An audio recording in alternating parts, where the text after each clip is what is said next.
저는 28살에 결혼해서 35년을 남편 최동국과 함께 살았어요.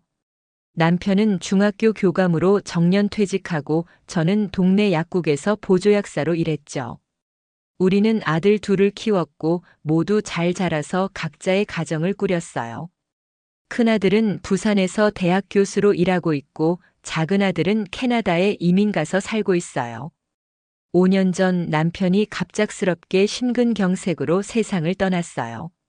아침에 평소처럼 공원을 산책하다가 갑자기 가슴을 움켜쥐고 쓰러졌다고 해요. 저는 그날 친구와 약속이 있어서 같이 가지 않았는데 그게 마지막이 될 줄은 꿈에도 몰랐죠. 어머니, 아버지가 갑자기 큰아들의 떨리는 목소리로 전화를 받았을 때 세상이 무너지는 것 같았어요. 병원에 달려갔지만 이미 소용없었죠. 그렇게 35년을 함께한 사람이 순식간에 사라졌어요. 처음 1년은 정말 힘들었어요. 매일 아침 일어나면 옆자리가 비어 있는 것을 보고 또다시 현실을 깨닫곤 했죠. 밤에는 남편의 콧소리 소리가 들리지 않아 잠을 이루기 어려웠고요. 가끔은 부엌에서 남편이 좋아하던 음식을 무의식적으로 준비하다가 문득 깨닫고 울기도 했어요. 어머니, 우리 집으로 오세요. 여기서 혼자 지내시기 너무 외로우실 것 같아요. 큰아들이 몇 번이나 권했지만 저는 고개를 저었어요. 젊은 부부의 생활에 방해가 되고 싶지 않았고 그보다 더 중요한 건 제 독립성이었어요. 나이 들어서까지 아들에게 의존하고 싶지 않았거든요. 난 괜찮아. 여기 친구들도 있고 약국 일도 있고 혼자서도 잘 지낼 수 있어. 그렇게 저는 홀로 서기를 시작했어요. 처음에는 매일 울면서 지냈지만 시간이 지나면서 조금씩 적응해 나갔죠. 약국 일을 계속했고 동네 복지관에서 요가 수업도 듣기 시작했어요. 친구들과 만나는 시간도 늘렸고요. 2년쯤 지났을 때 저는 어느 정도 일상을 회복했어요. 슬픔이 완전히 사라진 건 아니지만 적어도 매일 눈물로 시작하지는 않게 되었죠. 그때 친구 정미경이 재미있는 제안을 했어요. 영수가 이번에 우리 동창회 나갈 거지. 40주년 기념으로 크게 한대. 안 나오면 내가 직접 끌고 갈 거야. 솔직히 별로 가고 싶지 않았어요. 오랜만에 만나는 사람들에게 남편 이야기를 또 해야 할 것 같아서요. 하지만 미경이의 끈질긴 설득에 결국 가기로 했죠. 동창회는 서울의 한 호텔 연회장에서 열렸어요. 40년 만에 만나는 얼굴들도 있었죠. 모두 하얀 머리에 주름진 얼굴이었지만 이상하게도 학창 시절의 모습이 겹쳐 보였어요. 영수가, 너 정말 안 변했다. 그러게 여전히 예쁘네. 과한 칭찬을 주고받으며 웃고 있는데 갑자기 누군가 어깨를 툭 쳤어요. 김영숙 맞지? 돌아보니 이한수였어요. 고등학교 때 첫사랑이었던 사람이죠. 40년 전 3년간 짝사랑했던 그 사람이었어요. 그때는 용기가 없어서 감정을 표현하지 못했고 결국 그는 대학에 진학하면서 우리 인생에서 사라졌죠. 이한수 씨? 와, 정말 오랜만이네요. 그는 여전히 키가 크고 단정한 인상이었어요. 머리카락은 거의 백발이었지만 눈빛만큼은 여전히 따뜻했죠. 잘 지냈어? 얼마 전에 소식 들었어. 남편 일. 정말 유감이야. 갑자기 목이 메었어요. 하지만 이상하게도 그의 위로는 다른 사람들과 달리 불편하지 않았어요. 고마워요. 이제 조금 괜찮아졌어요. 한수 씨는 어떻게 지냈어요? 그는 건축사무소를 운영하다 3년 전에 은퇴했다고 해요. 그리고 6년 전에 아내와 사별했다고요. 슬아의 딸 하나가 있는데 미국에서 의사로 일하고 있다고 했어요. 나도 혼자 산지 좀 되었네. 처음에는 정말 힘들었는데 이제는 좀 나아졌어. 같은 경험을 한 사람이라 그런지 더 공감이 됐어요. 우리는 자연스럽게 동창회 내내 함께 이야기를 나눴고 행사가 끝난 후에도 카페에 가서 오랫동안 대화를 이어갔죠. 고등학교 때 사실 영숙이 좋아했었어. 갑작스러운 고백에 놀랐어요. 40년이 지난 고백이라니. 정말요? 그때 말해줬으면 좋았을 텐데. 용기가 없었지. 넌 반에서 공부도 잘하고 인기도 많았잖아. 나 같은 평범한 애가 좋아한다고 하면 웃을까봐. 우리는 서로의 과거 이야기를 나누며 웃었어요. 이상하게 40년이라는 세월이 무색하게 대화가 술술 이어졌죠. 지금도 늦지 않았을까? 우리 다시 만나볼래? 마음이 두근거렸어요. 64세의 나이에 첫사랑에게 데이트 신청을 받다니 꿈만 같았죠. 그래요. 만나봐요. 그렇게 우리의 황혼 데이트가 시작되었어요. 한수 씨와 본격적으로 만남을 시작한 지 3개월쯤 됐을 때 아들에게 이 사실을 알렸어요. 어머니 정말요? 와, 그거 정말 좋은 소식인데요. 아버지도 하늘에서 기뻐하실 거예요. 아들의 반응이 의외로 긍정적이어서 안심이 됐어요. 남편을 배신한다는 죄책감도 있었거든요. 하지만 아들은 오히려 제가 새로운 행복을 찾는 것을 응원해 주었어요. 한수 씨와의 데이트는 정말 행복했어요. 젊었을 때의 열정적인 사랑과는 달랐지만 더 깊고 편안한 감정이었죠. 함께 영화를 보고 공원을 산책하고 서로의 집에서 번갈아가며 식사를 하곤 했어요. 영수가 내가 만든 된장찌개는 정말 특별해. 이렇게 맛있는 된장찌개는 처음이야. 과장이 심하시네요. 그래도 고마워요. 한수 씨는 요리에도 관심이 많아서 가끔 직접 요리를 해주기도 했어요. 특히 파스타를 정말 맛있게 만들더라고요. 남편은 부엌에 들어온 적이 거의 없었는데 한수 씨와는 함께 요리를 하는 시간도 즐거웠죠. 6개월쯤 지났을 때 한수 씨가 조심스럽게 제안했어요. 영수가 우리 함께 살아볼까? 결혼까지는 아니더라도. 잠시 고민했지만 같이 살아보기로 결정했어요. 각자 오랫동안 혼자 살았고 이제는 서로 의지하며 남은 인생을 보내고 싶었거든요. 큰아들 내외가 제 결정을 축하해 주었고 한수 씨의 딸도 화상통화로 응원해 주었어요. 함께 사는 게 정말 좋을 것 같아요, 어머니. 아버지도 이제 덜 외로우실 테니까요. 한수 씨의 딸 수연이 저를 어머니라고 부르는 것이 처음에는 어색했지만 곧 익숙해졌어요. 새로운 가족이 생긴다는 느낌이 정말 따뜻했죠. 저는 제 집을 그대로 두고 한수 씨의 아파트로 이사했어요. 그의 집은 깔끔하고 넓었지만 곳곳에 제 손길이 필요해 보였어요. 커튼도 바꾸고 작은 화분들도 들여놓고 조금씩 우리 둘의 공간으로 만들어갔죠. 내가 있으니까 이 집이 정말 집 같아졌어. 한수 씨의 말에 가슴이 따뜻해졌어요. 누군가에게 필요한 사람이라는 느낌, 정말 오랜만에 느끼는 감정이었어요. 함께 살기 시작한 초반 몇 달은 정말 행복했어요. 매일 아침 함께 일어나 커피를 마시고 저녁에는 서로의 하루를 나누며 대화하는 시간이 소중했죠. 주말에는 함께 시장에 가서 장을 보고 가끔은 근교로 드라이브를 가기도 했어요. 2번째 봄을 함께 맞이하는 기분이었어요. 함께 산지 7개월쯤 되었을 때 조금씩 이상한 점을 발견하기 시작했어요. 한수 씨가 가끔 이유 없이 외출을 하곤 했거든요. 잠깐 나갔다 올게. 옛날 직장 동료를 만나기로 했어. 오늘은 골프 약속이 있어서 저녁에 늦을 것 같아.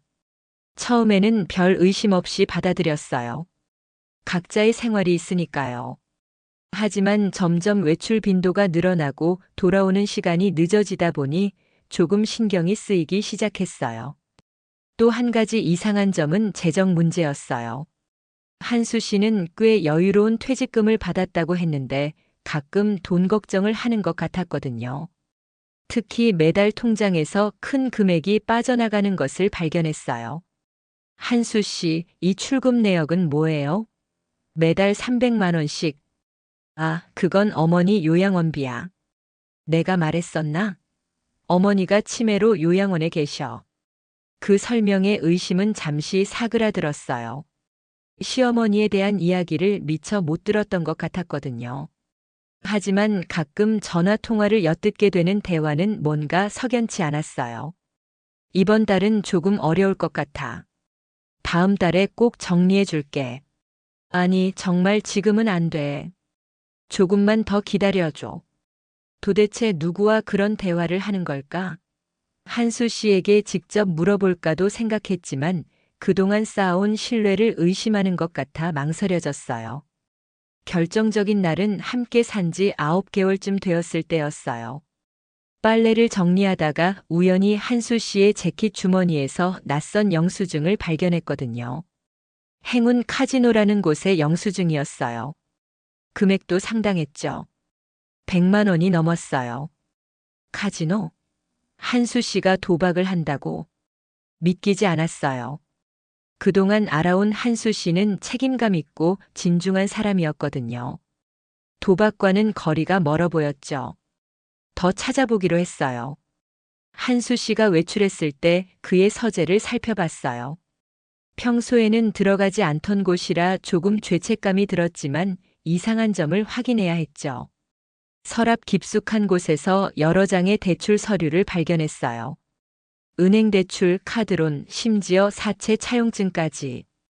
금액을 모두 합치니 5천만 원이 넘었어요. 그리고 대부분 최근 1-2년 사이에 발생한 빚이었죠. 심장이 빠르게 뛰기 시작했어요. 이게 다 무슨 의미지? 한수 씨에게 도박 문제가 있는 걸까? 그 돈은 다 어디에 쓴 걸까? 통장에서 빠져나가는 돈이 정말 어머니 요양원비였을까? 혼란스러운 마음을 추스르고 한수 씨가 돌아오기를 기다렸어요. 저녁 식사 준비를 하면서도 머릿속은 온통 그 생각뿐이었죠. 문이 열리고 한수 씨가 들어왔을 때 저는 결심했어요. 솔직하게 물어보기로. 오늘 일찍 왔네. 저녁 준비 중이야. 응, 오늘은 일이 빨리 끝났어. 식탁에 앉아 밥을 먹기 시작했을 때 저는 입을 열었어요. 한수 씨, 물어볼 게 있어요. 뭔데? 이게 뭐예요? 재킷에서 찾은 카지노 영수증을 내밀었어요. 한수 씨의 얼굴이 순간 창백해졌어요. 이게 어디서? 빨래하다가 주머니에서 나왔어요. 그리고 이것도 봤어요. 대출 서류들도 꺼내 보였어요. 한수 씨는 한동안 말을 잇지 못했어요. 숨을 깊게 들이마시더니 고개를 떨구었죠. 말하려고 했어. 적절한 때를 찾고 있었는데. 얼마나 심각한 거예요? 이 대출들은 다 뭐고? 도박 문제가 있는 거예요? 한수 씨는 천천히 고개를 끄덕였어요. 6년 전 아내가 암으로 떠나고 나서 시작됐어.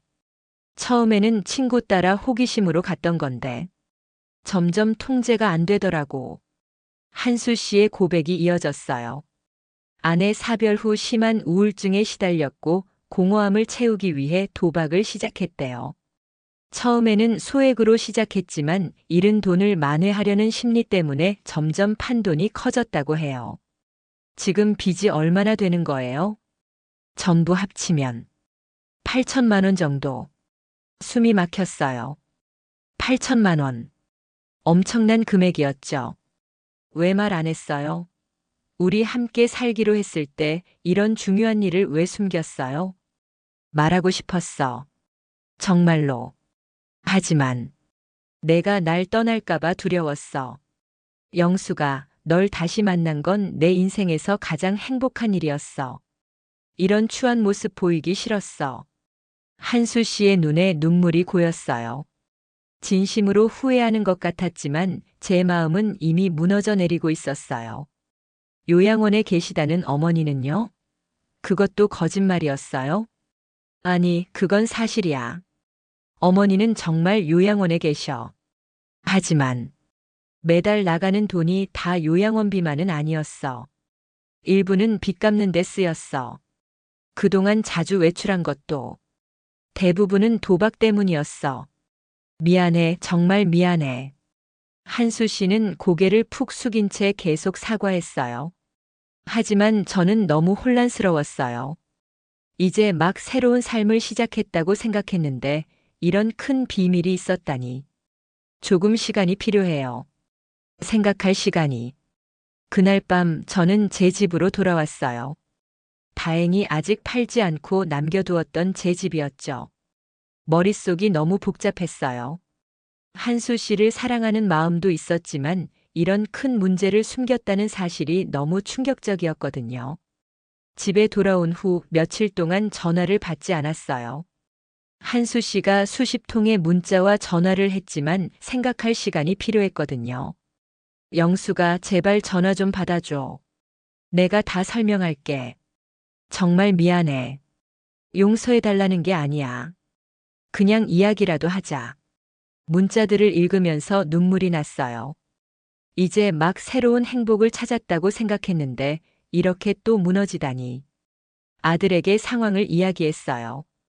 어머니, 그 사람 완전 신용불량자네요. 어떻게 그런 중요한 걸 숨기고. 절대 다시 만나면 안 돼요. 근데 도박 중독은 병이라고 하더라. 치료받으면 나아질 수도 있지 않을까? 병이라도 너무 위험해요. 그 빚 때문에 어머니까지 피해볼 수도 있어요. 아버지가 남겨주신 재산까지 다 날릴 수 있다고요. 아들의 말이 맞았어요. 너무 위험한 상황이었죠. 하지만 또 한편으로는 한수 씨가 걱정되기도 했어요. 그가 정말 아픈 거라면 내가 외면해도 되는 건가 하는 생각도 들었죠. 일주일쯤 지났을 때 친구 미경이가 찾아왔어요. 영수가 한수가 많이 괴로워하더라. 정말 너한테 미안해하고 있어. 미경아, 넌 알고 있었어? 한수 씨가 도박한다는 거. 알긴 했어. 하지만 최근에는 정말 노력하고 있었거든. 너 만나고 나서 변하려고 애쓰는 모습이 보였어. 그래도 그런 큰 문제를 숨기다니. 넌 어떻게 생각해? 내가 다시 만나볼까? 그건 내가 결정할 일이지. 하지만 한 가지 말해줄게. 한수는 정말 널 사랑해. 그리고 변하려고 노력하고 있어. 도박 중독 치료센터도 다니고 있대. 미경이의 말을 들으면서 혼란스러웠어요. 정말 한수 씨가 변하려고 노력하고 있는 걸까? 그렇다 해도 8천만 원이라는 빚은 어떻게 해야 하지? 며칠 더 생각한 끝에 한수 씨에게 전화를 걸었어요. 우리 만나서 얘기해요. 카페에서 만났을 때 한수 씨는 많이 수척해 보였어요. 눈 밑에 다크서클이 깊게 패여 있었고 수염도 길어 보였어요. 영수가 정말 미안해. 한수 씨, 솔직하게 말해주세요. 지금도 도박하고 있어요? 아니, 내가 떠난 후로 한 번도 안 갔어. 그리고 사실은 널 만나기 3개월 전부터 치료를 받고 있었어. 도박 중독 상담도 받고 자조 모임도 나가고. 그런데도 카지노에 갔잖아요. 영수증 봤어요. 그게 딱 한 번 재발했어. 스트레스가 심할 때 가끔 그래. 하지만 그 이후로는 정말 안 갔어.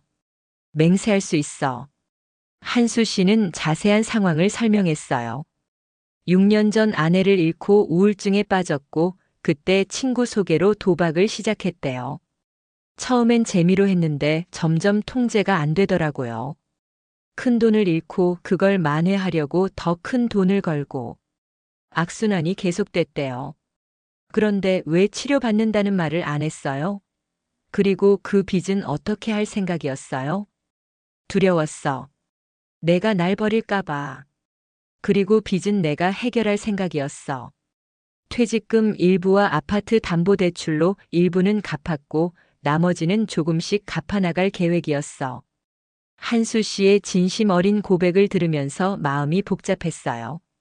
그의 어려움을 이해할 수는 있었지만 이런 중요한 문제를 숨겼다는 사실이 쉽게 용서되지는 않았죠. 한수 씨, 시간이 필요해요. 당신을 사랑하지만 신뢰가 깨진 거잖아요. 이해해. 하지만 한 가지만 알아줬으면 해. 내가 널 정말 사랑한다는 거. 그리고 변하려고 노력하고 있다는 거. 카페를 나와 집으로 돌아오는 길 머릿속이 복잡했어요. 한수 씨를 다시 받아들여야 할까? 아니면 이대로 헤어져야 할까? 집에 돌아온 후 며칠 동안 정말 많은 생각을 했어요. 잠도 잘 오지 않았고 밥도 제대로 먹지 못했죠. 사람은 변할 수 있을까? 도박 중독은 정말 치료가 될까? 내가 옆에 있어주면 한수 씨가 더 빨리 나아질 수 있을까? 그리고 또 한편으로는 현실적인 걱정도 있었어요. 만약 한수 씨가 다시 도박을 한다면, 그 빚이 더 커진다면, 나까지 경제적으로 위험해질 수도 있지 않을까? 어느 날 우연히 TV에서 중독에 관한 다큐멘터리를 보게 됐어요. 도박 중독, 알코올 중독, 약물 중독 등 다양한 중독에 관한 내용이었죠. 거기서 한 전문가가 이런 말을 했어요. 중독은 병입니다. 의지가 약해서가 아니라 뇌의 보상 체계가 변화한 상태죠. 하지만 적절한 치료와 지지 시스템이 있다면 충분히 회복될 수 있습니다. 그 말이 계속 머릿속에 맴돌았어요.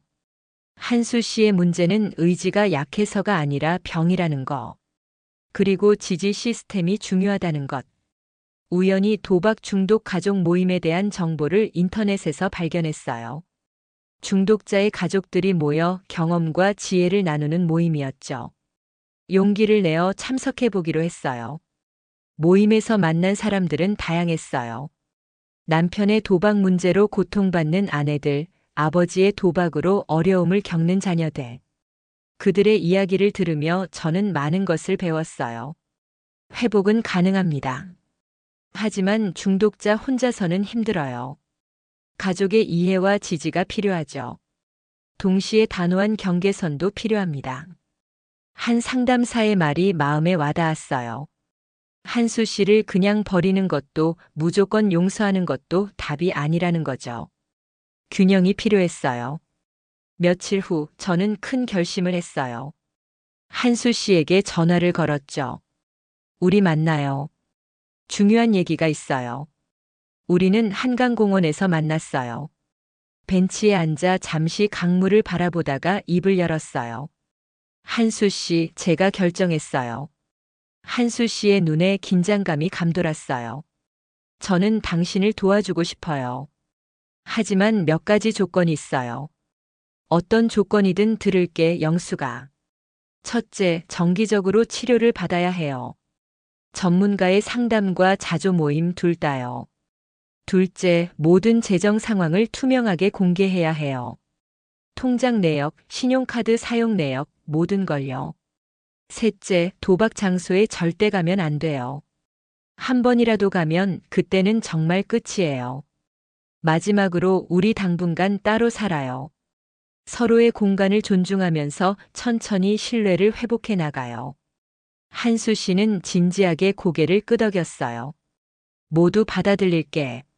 정말 고마워, 영수가. 한 번 더 기회를 줘서. 아직 완전히 용서한 건 아니에요. 신뢰는 쉽게 회복되지 않으니까요. 하지만 당신이 병을 이겨내려고 노력하는 모습을 지켜볼게요. 그날 이후로 우리는 새로운 관계를 시작했어요. 각자의 집에서 살면서 일주일에 2번 만나 함께 시간을 보냈죠. 한수 씨는 정말 열심히 치료에 임했어요. 매주 2번 상담사를 만나고 주말에는 도박 중독 자조 모임에 참석했어요. 그리고 약속대로 모든 재정 상황을 저에게 공개했죠. 이게 내 통장이야. 비밀번호도 알려줄게. 언제든 확인해도 돼. 처음에는 그런 방식이 불편하기도 했어요. 마치 제가 감시자가 된 것 같아서요. 하지만 신뢰를 회복하는 과정에서 필요한 단계라고 생각했어요. 처음 3개월은 정말 힘들었어요. 한수 씨가 한 번 재발했거든요. 오랜 친구의 사업 실패로 스트레스를 받다가 도박장을 찾게 된 거였죠.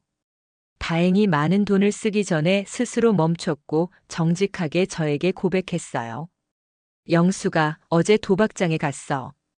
50만 원을 잃었어. 정말 미안해.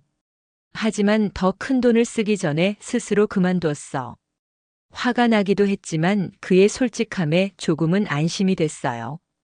예전처럼 숨기지 않고 정직하게 말해준 것이 중요했거든요. 다시는 이런 일이 없어야 해요. 한 번 더 있으면 정말 끝이에요. 알아. 내가 더 노력할게. 그 후로 한수 씨는 더 열심히 치료에 임했어요. 스트레스 관리법도 배우고 도박 충동이 생길 때 대처하는 방법도 익혔죠. 저도 가족 모임에 정기적으로 참석하며 많은 것을 배웠어요. 6개월이 지났을 때 한수 씨의 변화가 눈에 띄게 나타나기 시작했어요. 얼굴색이 좋아졌고 눈빛도 맑아졌죠. 무엇보다 자신감이 생겼어요. 영수가, 내가 180일 동안 도박을 안 했어. 아직 욕구가 완전히 사라진 건 아니지만 통제할 수 있는 방법을 배웠어. 한수 씨는 도박 충동이 생길 때마다 대체 활동을 했대요. 운동을 하거나 명상을 하거나 때로는 저에게 전화해서 이야기를 나누기도 했죠. 내가 있어서 정말 다행이야. 혼자였다면 이렇게 버티지 못했을 거야. 저도 이 과정에서 많은 것을 배웠어요. 중독에 대해 공부했고 관계에서의 경계선 설정하는 법도 배웠죠. 무엇보다 제 자신에 대해 더 깊이 이해하게 됐어요. 1년이 지났을 때 우리는 중요한 대화를 나눴어요. 영수가, 이제 우리 다시 함께 살아볼까? 조심스러운 제안이었지만 저는 준비가 됐다고 느꼈어요. 1년 동안 한수 씨의 진정한 변화를 지켜봤으니까요. 그래요. 한번 시작해봐요. 하지만 여전히 모든 약속은 지켜야 해요. 물론이야.